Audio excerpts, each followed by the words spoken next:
friends, I'm Dr. Sabah Khan, homeopathic consultant. Today I'll be talking about IBS. I'm having a patient of mine, she's Asra Wasim. She's having this IBS since last 15 years. She's come with multiple problems. Later on she'll be talking, वो खुद आपसे बात करेंगे, दवाई के बारे में खुद बोलेंगे. फिलहाल let me start off with her case history first. She is diabetic since last 25 years. Hypertension since last 15 years, IBS since last 15 years. अब 15 साल और 25 साल से वो एलोपैथिक मेडिसिन पे है, ऑन एंड ऑफ होम्योपैथिक भी ले रहे छोड़ रहे. अब रही बात IBS के लिए, उन्होंने काफ़ी एलोपैथिक मेडिसिन लिया है जिसमें एंटीबायोटिक्स भी यूज़ किए हैं, एंटासिड्स भी किए हैं और प्रोबायोटिक्स भी लिया है.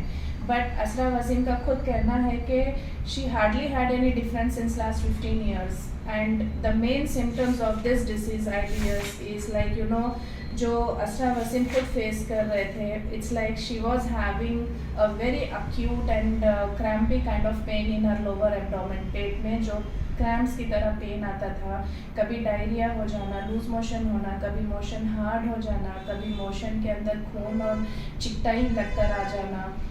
और सब में इरिटेटिंग सिम्टम जो पेशेंट सफ़र करता है IBS के, वो है गैस, ब्लोटेड फीलिंग, जो पेट हमेशा फूला फूला रहना, सीने में जलन होना, डकारें आना. एंड असरा वसीम को फूड एलर्जी जैसे हो गया था, लाइक फूड इंटॉलरेंस रहता, जैसे कि कैबेज खा लिए तबीयत ख़राब हो गई, आलू खा लिए तबीयत ख़राब हो गई, यहाँ तक कि दही भी सूट नहीं कर रहा था, वेजिटेबल्स भी सूट नहीं कर रहे थे. एंड अल्टीमेटली होता क्या है कि पेशेंट डिप्रेशन में चला जाता है, एंग्जाइटी डेवलप कर लेता है, रातों में नींद नहीं आती है. अब इसमें एलोपैथिक डॉक्टर करेगा क्या?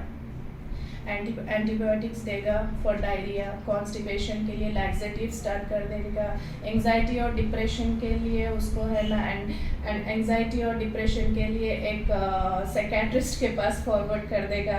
एंड अल्टीमेटली होगा क्या कि 20-25 ईयर्स के बाद केस वर्स हो जाएगा, वन और दी अदर सर्जरीज के लिए फॉरवर्ड कर देंगे. अब रही बात, यूजुअली ऐसे पेशेंट्स को हम एडवाइस देते हैं कि क्या क्या खाने के चीज़ें अवॉइड करना चाहिए. जैसे कि पहले तो वो लोग कॉफ़ी, अल्कोहल और शुगर बेस्ड जितने भी सॉफ्ट ड्रिंक्स होते हैं, ये सारी चीज़ें अवॉइड करना चाहिए. एक हेल्दी डाइट फॉलो करना चाहिए. और सब में बहुत इम्पॉर्टेंट चीज़ है रात की नींद. नींद काफ़ी ज़रूरी है पेशेंट्स के लिए. तो अब मैं फॉरवर्ड करती हूँ असरा वसीम को. She herself will talk about her case. मेरा नाम असरा वसीम है और मेरी एज 60 इयर्स है. मैं तकरीबन 15-20 इयर्स से IBS से सफ़र हो रही हूँ. मेरे को ऑन ऑफ मोशंस हो जाते, कभी खाना खाते ही हो जाते, कभी उठते ही हो जाते मोशंस. तो 3-4 मोशंस तो कैसा भी होते, चाहे मैं कुछ भी खाओ, दही चावल खाओ, कुछ भी खाओ, मेरे को पचता नहीं था. मगर अल्हम्दुलिल्लाह मेरे को अब मैं 2-3 मंथ्स से डॉक्टर सबा के पास मेडिसिन ले रही हूँ. तो अल्हम्दुलिल्लाह फिर मेरे सिम्टम्स पूरे ख़त्म हो गए. विदिन 15-20 डेज़ अल्हम्दुलिल्लाह मेरे को IBS से नजात मिल गई. मेरी तकलीफ़ बहुत हद तक ख़त्म हो गई. अब मेरे को नॉर्मल 1 और 2 मोशंस होते हैं, जबकि मैं कभी बाहर का भी खा लेती हूँ. नहीं तो पहले मैं बाहर की कोई चीज़ नहीं खा सकती थी, और इवन दही चावल भी खाई तो कभी मेरे को हो जाते थे. अब अल्हम्दुलिल्लाह मेरी तबीयत बिल्कुल ठीक है.